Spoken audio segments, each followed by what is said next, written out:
A very warm welcome to the first of our Lunchtime Learning series of lectures for our Level 7 Postgraduate Diploma in HR Management.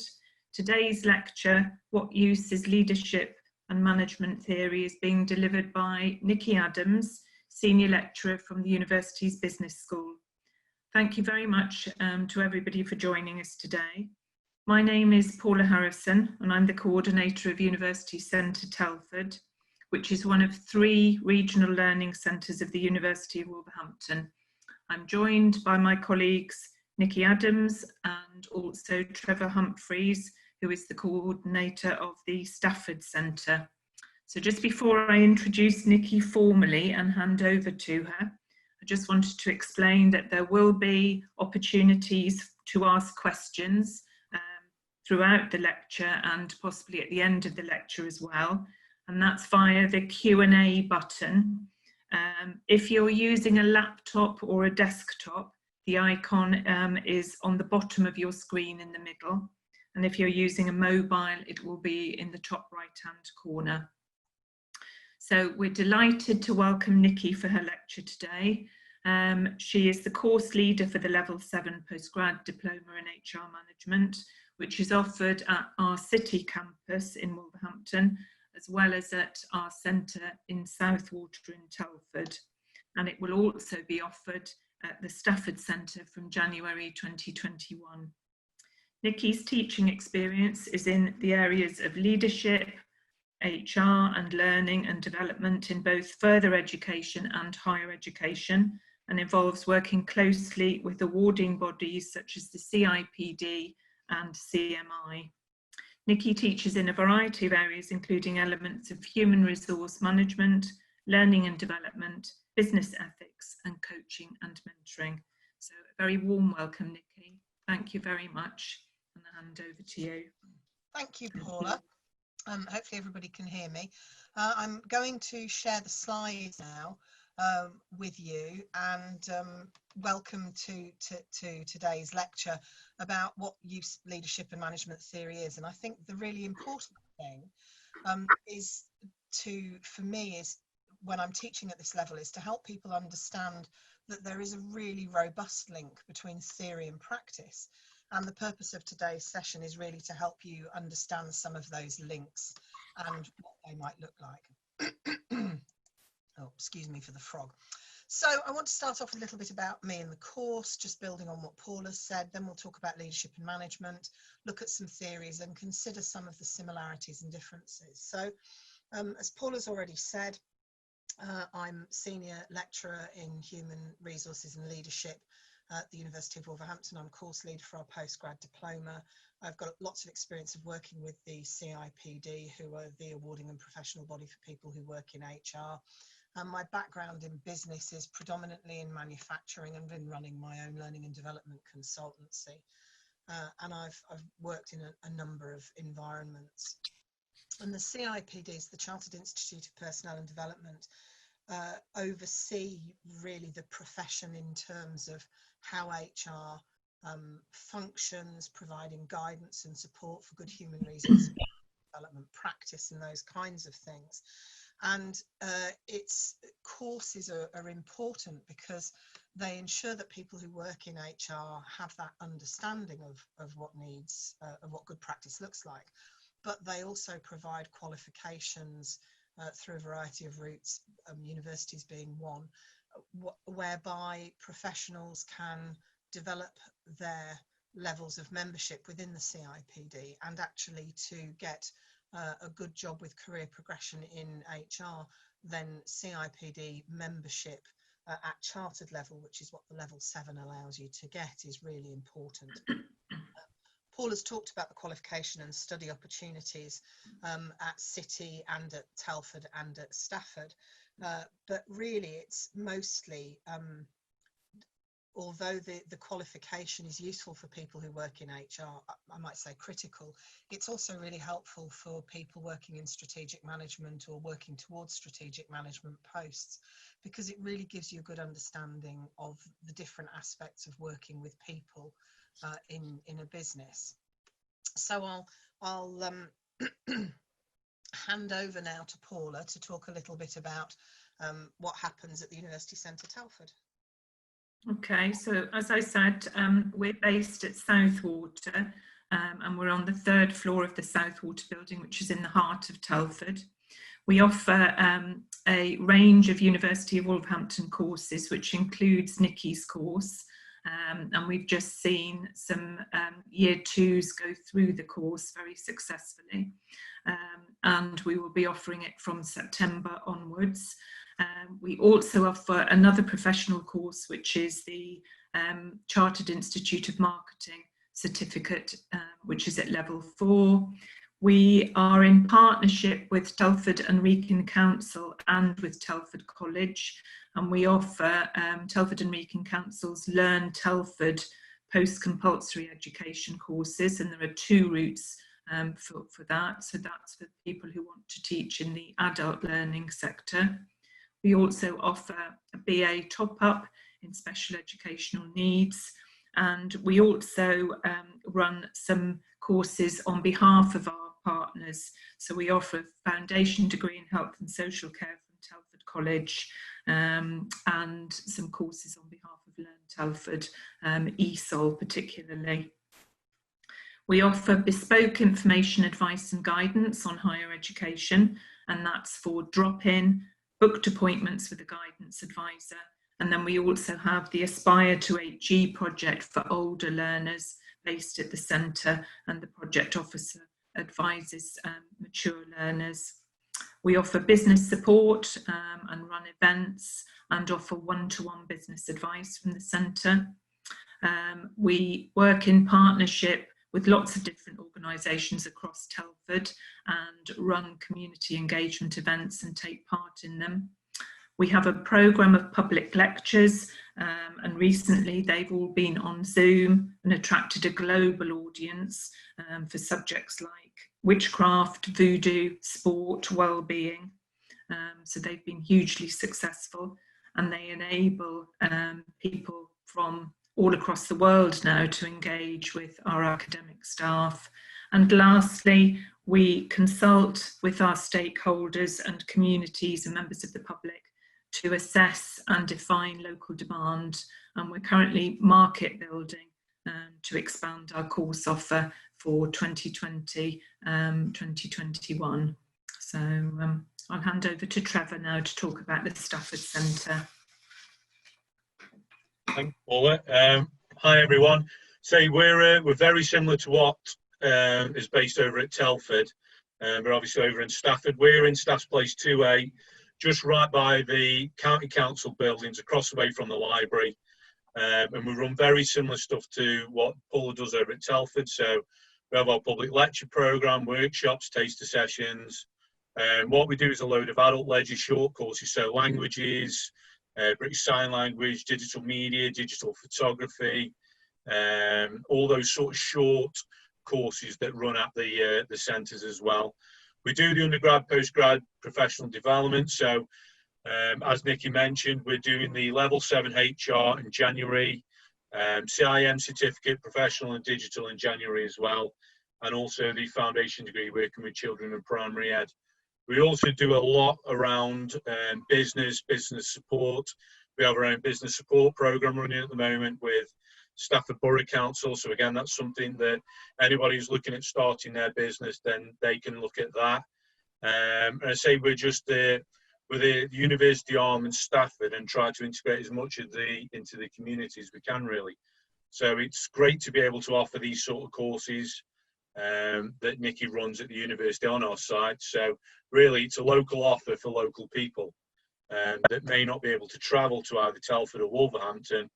We're offering them in Stafford, so you can roll out of work at the end of the day, have a quick cup of coffee, then come and study in the centre. And that's with any other courses, really.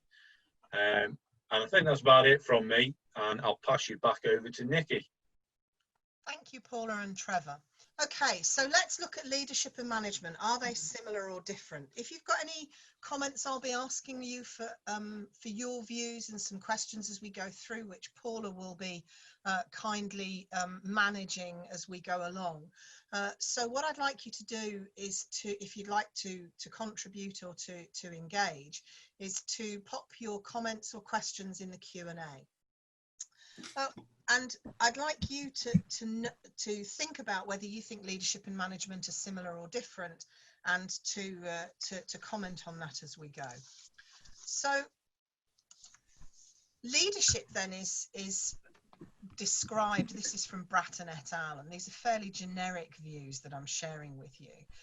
Leadership is often seen as creating a vision and meaning. It's about being transformational in terms of impact on culture, changes in work, values, behaviours. It's about empowering people and challenging what we do. And then it's also seen as being about how we formulate what we're doing in the longer term, about planning strategy and tactics, demonstrating a range of leadership behaviours, and really focusing on innovation and change. So that's often how we would see leadership, certainly from a theoretical perspective. Whereas management is often described as acting within the established culture. So rather than looking at changing the culture, it's about functioning within the culture. It's about being more transactional rather than transformational. So how we encourage people to perform in the way we want them to, using sanctions and rewards. So that very much sort of control approach. It's about support and stability. It's seen much more as being around day-to-day activities, looking at the allocation of resources and administration and those sorts of things.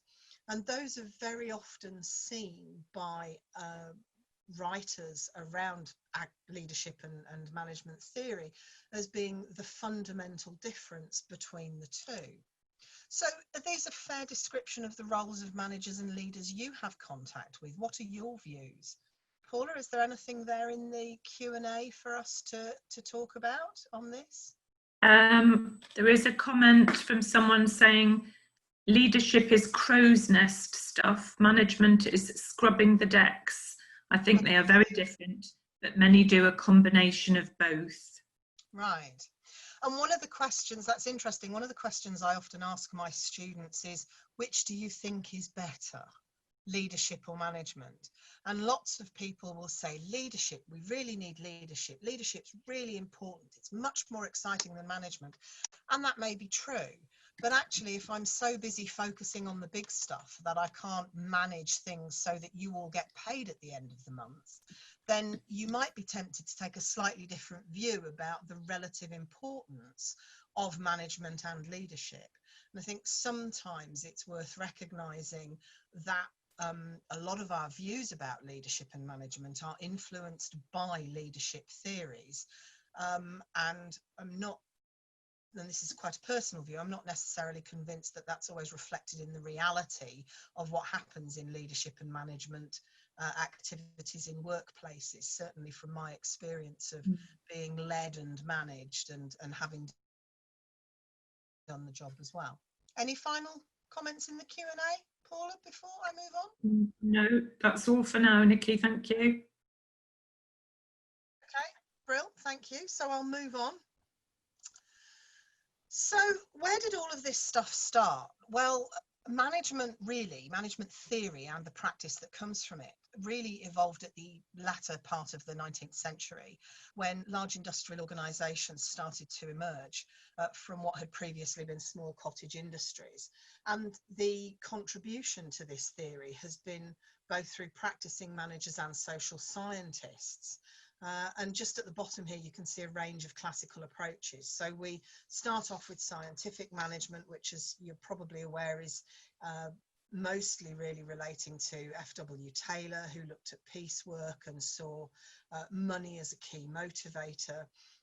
And along with Henry Ford, was actually one of the people who brought about the concept of the production line.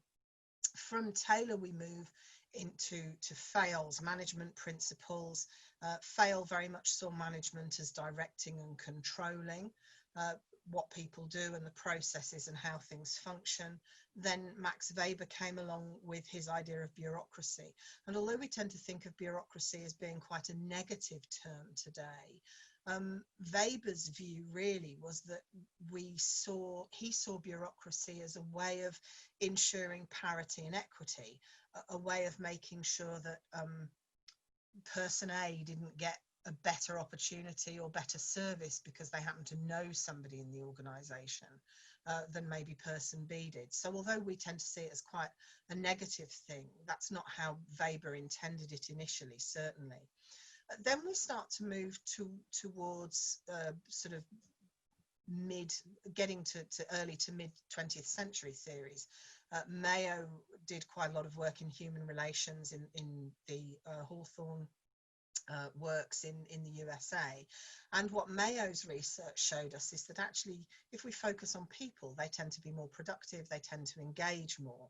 And you could almost say that Mayo's work, although it's seen as a classical approach to management, is actually the start of that move towards what we might see as a more leadership orientated view, because it's focused more around the people rather than the process. And then, of course, we have systems and contingency theory, which again are seen as classical management approaches, but are also seen as leadership theories. And this is part and parcel of the challenge, I think. So people like Hersey and Blanchard and others who said that basically one size doesn't fit all, and that good practice in terms of leadership and management is contingent upon the leaders, managers and followers and the situation in which people find themselves. So one approach that might work in this circumstance wouldn't necessarily work elsewhere. So that's sort of a very brief background of management and management theory. But what about leadership? Well, Harrison, and I've got a slide at the end, by the way, with all the references on them for you if you're interested.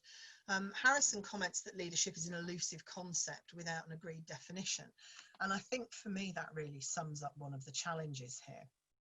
We've been talking about management for probably what now, 140 years, and we still can't make our minds up what that is. Leadership is seen as being something much more recent. Not entirely sure we've really got our heads around how we would define that either. Stogdill in Hutzinski and Buchanan, also referred to as Huck and Buck because we use it quite a lot and it's a mouthful otherwise, they define leadership as being about influence.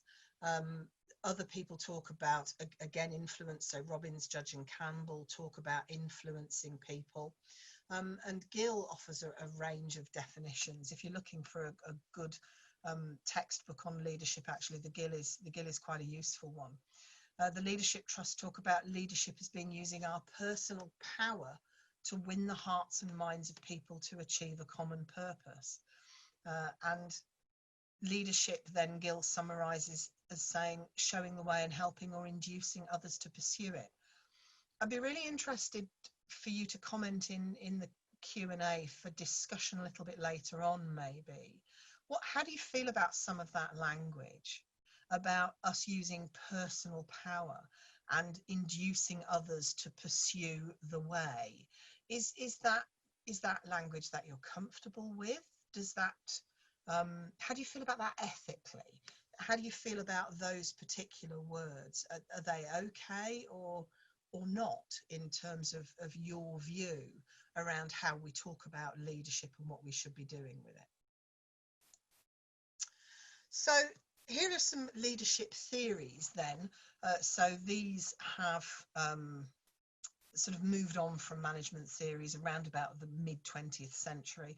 So qualities or traits approach, sometimes referred to as great man theory. I'll talk a bit more about that later on. A functional approach, leadership styles, situational and contingency, which I mentioned previously, transformational leadership, inspirational and authentic leadership, servant leadership and distributed leadership, and all of these are from Dye and Timon. And what I'm going to do here is I'd like you to think about how some of these leadership styles might work for you. And we'll just watch a quick video which explains all of these far more briefly than I probably would, and also gives you a break from my voice. So let's just, this did work earlier, by the way, can I say? So fingers crossed it works here too.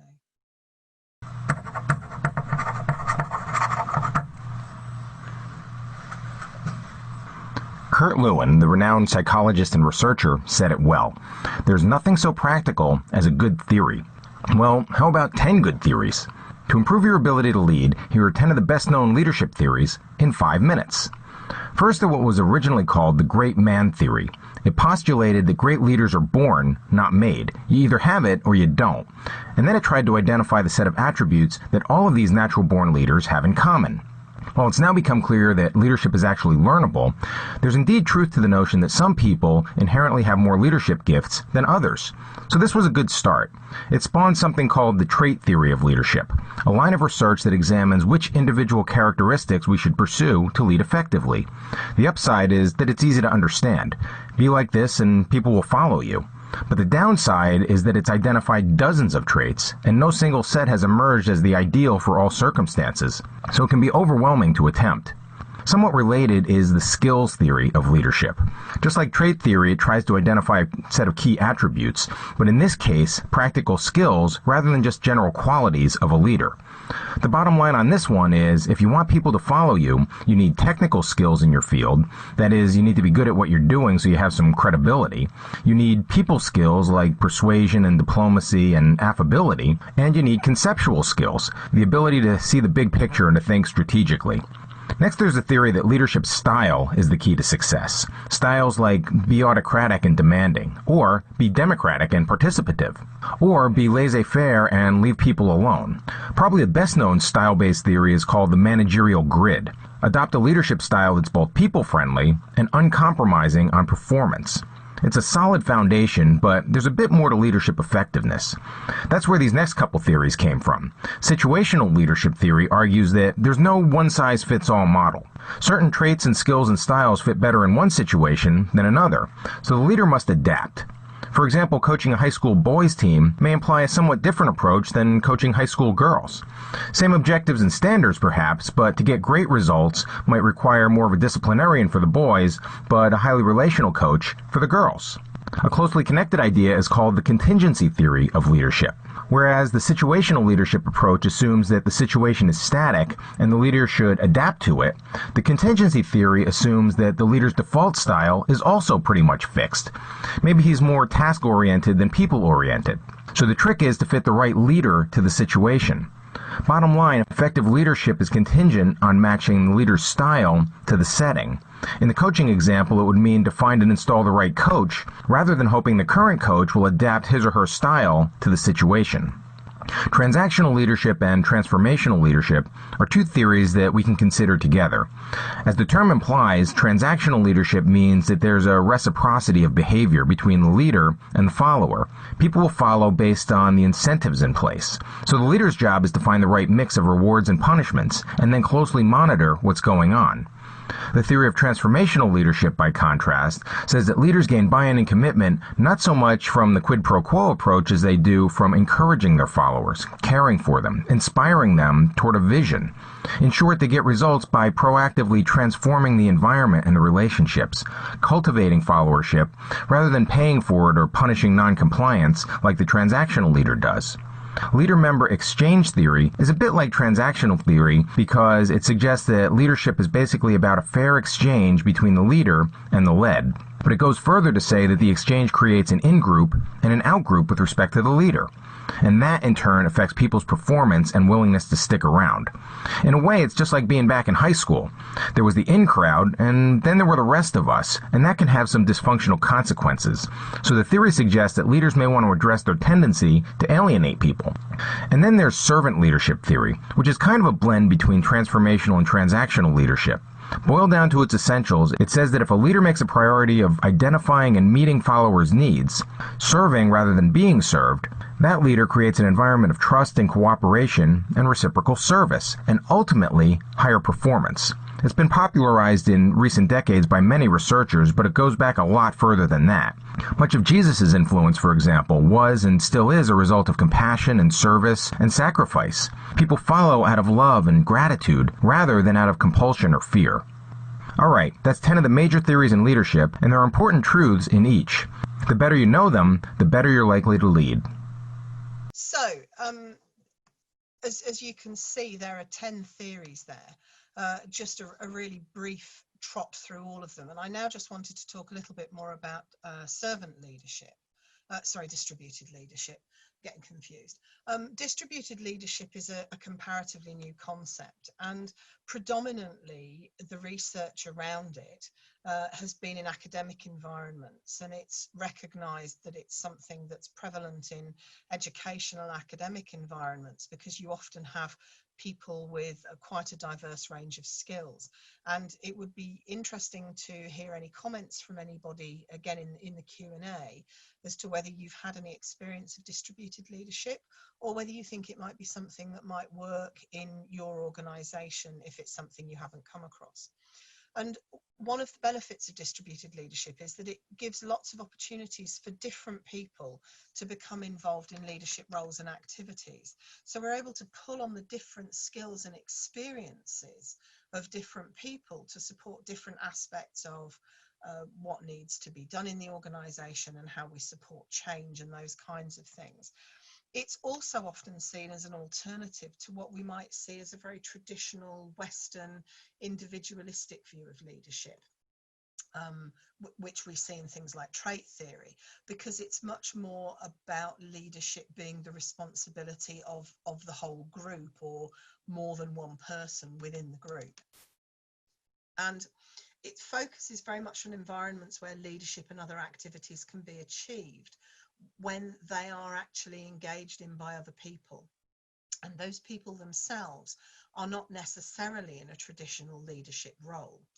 There's quite a measure of disagreement across the different authors about distributed leadership, about whether it's more effective in smaller or larger organisations. So one view is that it only works in small organisations, other than it's more effective in bigger ones. But broadly, I think the authors tend to agree that we see it most often in environments where there's lots of significant change and where the environment itself is fairly complex. And certainly my experience in academia, particularly rather than in business, is that it fits very well in an academic environment because there is frequent and significant change. It is a very complex environment to work in. And my own perception would be that it works quite well within a distributed leadership, or distributed leadership rather works well in that environment, because the people who engage in these activities are not necessarily in leadership roles themselves, because in academia we have a different way of looking at career progression. So, you know, you might move from lecturer to senior lecturer to somebody doing some research and ultimately into professorship. Those don't necessarily involve what we would consider to be a traditional leadership role, but people will often have skills that enable them to engage in leadership activities. So your organisation, or one you're familiar with, what sort of a leadership approach do you see, and would distributed leadership work in your organisation? So is there anything in the Q&A, Paula, about that? Yes, there is. Well, there's a few comments that really relate generally to the presentation. Catherine has commented twice, it depends on the person using the power and their motivation for using power. Sean says to an earlier slide, it sounds like manipulation. Sue Austin, I prefer to use the word influence. And Patrick, it doesn't really encourage inclusion the way it's worded.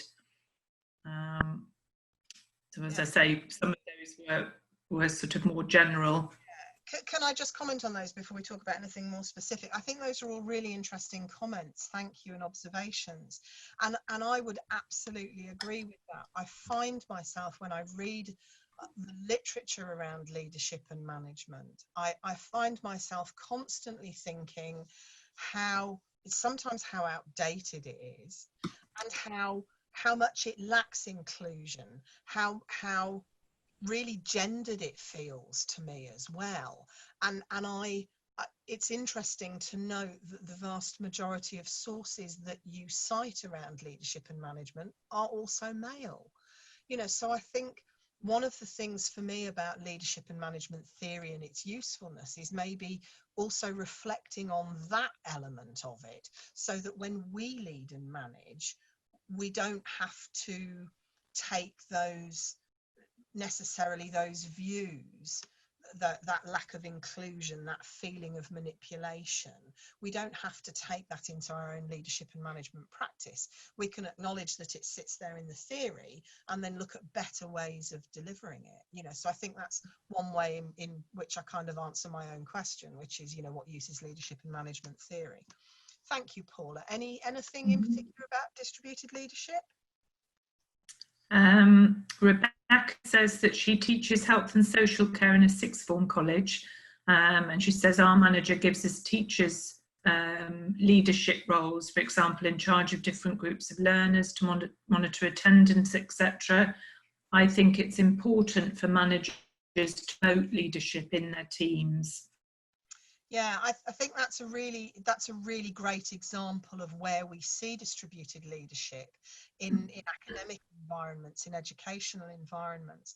And I think one of the other things that links into something else I also talk about in my lecturing around leadership and management and other things, is as we see this hollowing out of middle management roles that's been going on for a number of years. The CIPD talk about it. It's talked about quite a lot in management, contemporary management discussions. The opportunities for middle management are shrinking. The step from lower down the organisation to higher up becomes much harder to achieve. And actually, those approaches, was it Rebecca that you said talked about distributed leadership? Yeah. She's absolutely right. Those are really good ways of giving people who don't necessarily have traditional opportunities that ways of developing leadership and management skills, so that they're then better able to demonstrate how they could take on a more senior role. Thank you. No, that's all for now, Nicky. Thank you. Thank you very much. So I think distributed leadership, along with other forms of leadership, more modern ones, has a place. And certainly if we think about it as being a less about the individual and more about a group of people, may well continue to have more resonance and meaning as things continue to change. So to summarise, really, we can say that leadership and management are this sort of thing. I think somebody made this comment, the comment earlier about, leadership's the crow's nests and management is scrubbing the decks. This is another way of identifying management about planning, organising, controlling, and leadership about setting direction, aligning people and motivating people. And this is often how we view these things. But actually, that's what the theory says. What does the reality look like? Is that what it really does look like? And when you start to look at it from an organisational perspective, and I'd like you all to give some thought to this, organisationally, we're really great at saying very clearly that we want to recruit leaders who demonstrate a much more modern approach to leadership. So who are happy to engage in things like distributed leadership, who are who think about things like situational and contingency approaches rather than trying to shoehorn everybody into the same sort of square hole, as it were. But actually, what happens in reality? It's easy to say we want to do this stuff, but do we?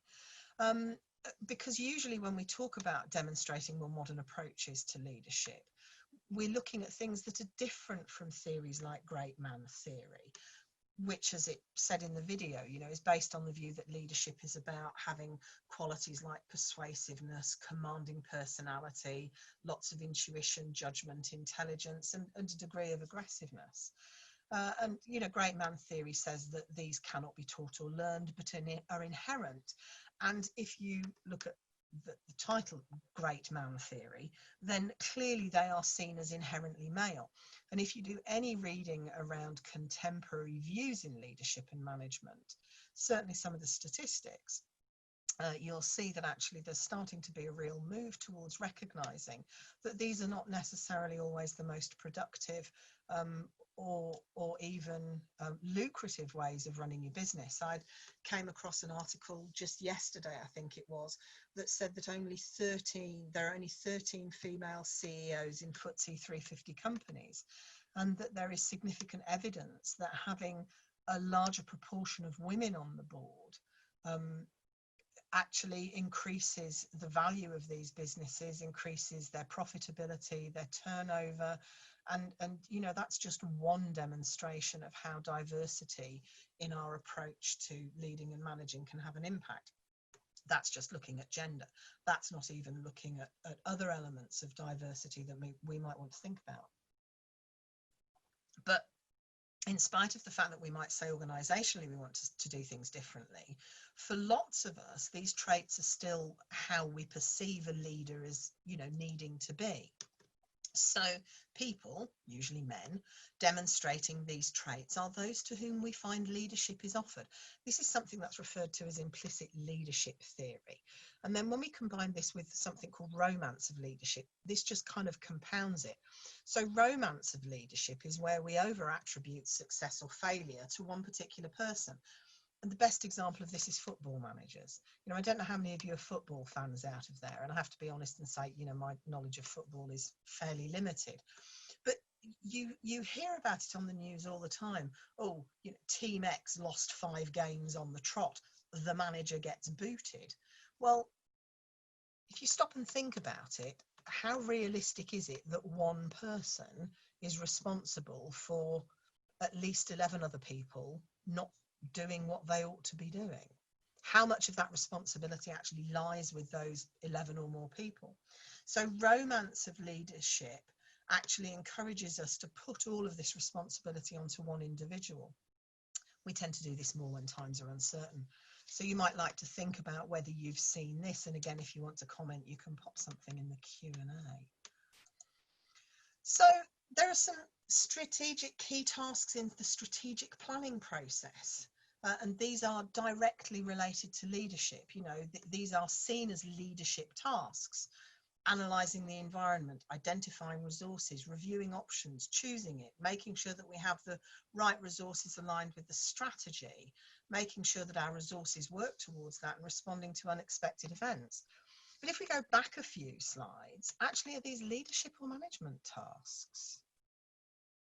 And I think that's one of the things where, for me, it starts to become increasingly difficult to separate out leadership and management as two different things, because actually some of these, to me, fit into what we would task as management rather than leadership.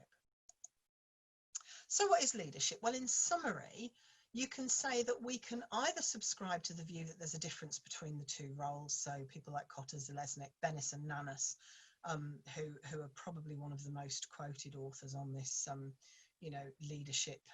Leadership is about, leadership's about doing the right thing, management's about doing things right. That's very much from the Bennis and Nanas view around leadership and management. Or we can subscribe to Mintzberg's view, which is actually that leadership is part of a set of wider skills around management, that leadership is a subset of management, a complementary and necessary part of the same role, and that actually we need to do the two together. And you know, that's a summary really of what we've seen in Harrison's work.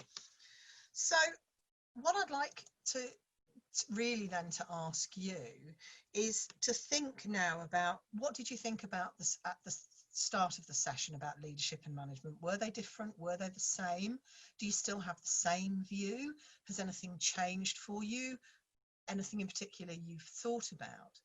So to summarise then, what is the use of leadership and management theory? Well, I think it helps us understand the approach that we take in our organisation, either ourselves as leaders and managers or the people who lead and manage us.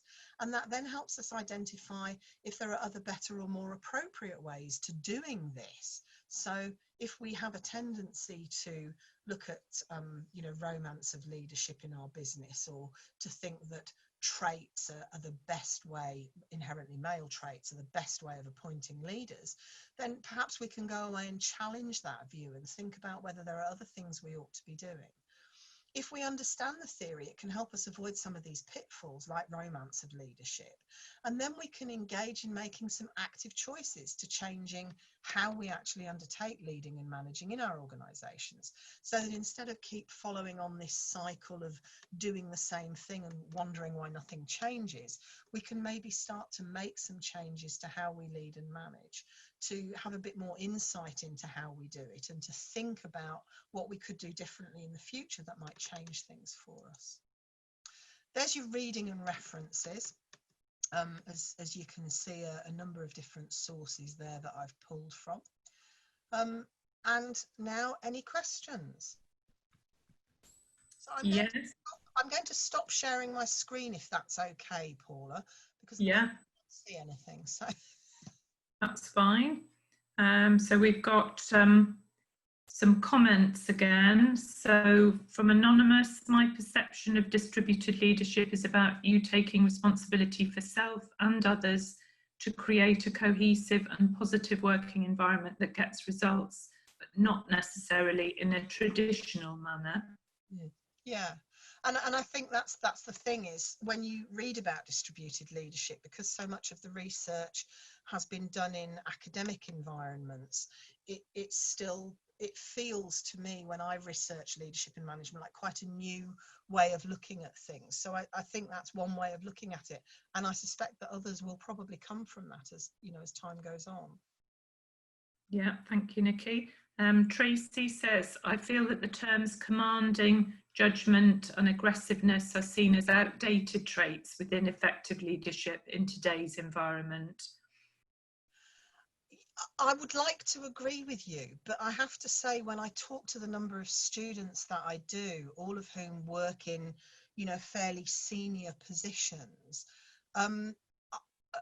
we say they're outdated, but I'm not entirely convinced that that's the reality for lots of people. And that's kind of what I was trying to say is, we talk a lot about not wanting to do it like this, but I can think of lots of people in the media's line of sight at the moment, people who have quite high media profiles, who have exactly those kinds of approaches, who are, Sir Alan Sugar being an example, who are still lauded in quite a number of areas as being a great example of somebody you'd want to go and work for, and presumably whose approach to leadership you'd want to emulate. So I absolutely agree in that I think they ought to be outdated. I'm just not personally convinced that they're as outdated as I'd like them to be. Yes, thank you. Patrick says, I think it's helped to identify different approaches based on situations faced. And I think that's really important, that that we have an understanding of the fact that managing this particular incident over here will require very different skills potentially from managing even this particular incident somewhere else in an organisation. Yes. Yeah, thank you. Preeti says, will this be emailed, and how can she get an invite for other lunchtime sessions for level 7? So I was going to say we've got 2 more lunchtime learning lectures. One is on the 9th of September at the same time, another Wednesday, and that's being delivered by Vicky Potts, who's another one of our lecturers at Southwater. How do organisations avoid employment tribunals? And that will be on Eventbrite and our Facebook, both for Stafford and for Southwater. And then on the 16th of September, a week later, Alex Phillips is delivering how HR can take a lead on driving equality. So both of those will be advertised on Facebook, Twitter, LinkedIn, and on Eventbrite. So tickets will be free and the booking will be the same, and the recording will be available for people to view. So thank you for that. And that answers the next question as well from Sandra. So thank you. From Anonymous, please could you put the reading and references back up or send via email, Nicky? Well, they're on the slide set, Paula, so if people have access to the slides, then they can access that. That's fine, thank you. Patrick says, do you believe that you need to know your own leadership style to make you adaptable when required? Oh, that's a really interesting question. I think so, Patrick. I think for me, the first thing about being a good leader and manager is having a level of self-awareness. What am I good at? What am I not so good at? What are the things that I do that really wind up certain people? Why might that be? What do I need to do about that? You know, is that a conversation? Is it something I need to look at? So I think self-awareness is critical, because without that, you can't decide whether you need to change or not, can you really? So yeah, absolutely, I would say so. Okay, thank you. Catherine asks if you can recommend any literature by women leaders. Oh, that's a really tough one, because it's quite hard to find. I don't know, maybe think about doing some research yourself, Catherine. I'm currently researching into leadership, and although I'm not looking at women specifically as a group in terms of leadership and management, it is interesting to note that actually sort of a feminist perspective in terms of research is starting to come to the fore. It's hard to find, to be honest. And one of the things I've noticed on Twitter is there's quite a lot of conversation about how difficult it can be sometimes for women academics to get published. So I think it's a wider issue. I don't think it's just limited to leadership and management. I'm sorry, that probably doesn't answer the question very well. Okay, thank you. And referring back, Tracy says, is that because they're experiencing it from their leaders or believing that they need to use those traits themselves? Oh, what, the fact that I presume that Tracy's referring to the fact that we still tend to look at some of those sort of historically male traits. Yes, Yeah, I think so. Yes, I think partly it's learned behaviour, isn't it? You know, if I behave in a certain way and it gets me results, then I'm going to repeat that behaviour. And if as a person, you know, male, female, whatever, whatever ethnicity or whatever, if you see a particular person behave in a particular way and that gets them results, and people who look like you or think like you or behave like you don't get those results, then all it does is encourages us to either give up or behave in the way that we've seen people have success, and finding the third way, if you like, which is how can I influence people to see that because I do things differently or I am different, that's not a bad thing. That's a really hard thing to do. So yes, there's a huge amount of learned behaviour, and I think there's also, we're actually really risk averse. I think there's a huge reluctance to go, oh look, this person might do it differently, but actually I'm not convinced it will work, so I'll stick with what's safe. Very sad, but okay, thank you. Again from Anonymous, a little sensitive but very current, of interest. The CEO of a health trust stood down in response to serious failings of the wider team, but the same individual is set to return in a transformational role. Although distributive leadership may be appropriate, accountability remains with individuals. Yeah, and I think that's one of the challenges of looking at things like distributed leadership. But again, I think that's also reflective of how our businesses function. You know, how, at what point does the person at the top taking responsibility for these failures abdicate those other people of their responsibility. So if the senior person leaves because the team didn't function well, you can argue on the one hand that that's the responsibility of the senior person, but I would also say what's been done to address the shortcomings within the team. You know, where's the responsibility within the team for what didn't work? And if we just take away the leader, do we then end up going, oh, but it doesn't matter that the team weren't very good because that was the leader's fault? Does that make sense? Yes, yeah. I think that for me, that's another thing that I often think about is, you know, are we all contributing as we should into making these positive changes, or do we just expect somebody up the top to deal with it? Yeah, yeah. Thank you. And from Gemma, leveraging linguistic relativity theory suggests that language systems structure taught and action. Some studies suggest that gendered linguistic structures reinforce stereotypes and inhibit women's progress. Yes, I mean, I think one of a book I would recommend for anybody who either feels that, you know, maybe women don't struggle, or that life is not particularly gendered, or if you're a woman and you want to read more about it. Caroline Criado Perez has written a very, very good book called Invisible Women, and she talks about all sorts of things in a very accessible way. It's her own research, you know, about how so much of society is based on a male norm, be that language or you know, how health tests are carried out, or how seatbelts in cars are designed, and how public transport is configured, all of those sorts of things. So I think, yes, I think linguistics, language is a fundamental part of that as well. Thank you.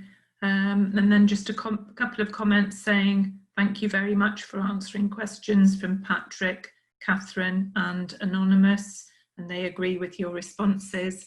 And then from Preeti, insight on distribution leadership has been very useful. Thank you very much. Well, a very positive response. So thank you all for your contributions. It's really lovely to have something to talk about in the people who've been watching. And my apologies for the slight technical hitches. I'm sure at some point I'll become really competent at Zoom, but I think that's probably a bit of a long way off at the moment. Well, thank you very much, Nicky. That was brilliant. And as I said, sorry, there's a couple more just coming in. Excellent presentation from Tracy. Really great to listen to today from Sean. Thank you. Would it be possible to receive a CPD certificate of attendance, please? From Rebecca. Paula, is that something you can look at? Yes, yeah, I can look into that, certainly. Let me just, I think that's, oh no, there's another one coming. Yes, just really good lunchtime lecture, and lots of thank yous. So that's brilliant. Thank you very much, Nicky, and thank you to everybody who's attended. And as I said, look out for the other lectures that are coming up in September, and if you need, I was just going to say, before you sign off, if anybody's got any questions at all about the course, then please do get in touch with Paula or myself or Trevor. Yes, yeah, thanks very much. Yes, we're all working from home at the moment, but we can be contacted via email, and University Centre Telford, University of Wolverhampton in Stafford, we're all on Facebook and Twitter, LinkedIn, and obviously Nicky is at the business school, so we're all available if you need to contact us. So thank you very much. Thank you for joining us today, and thank you very much, Nicky. Okay, thank you everyone. Thanks, Paula. Thank you. Bye-bye.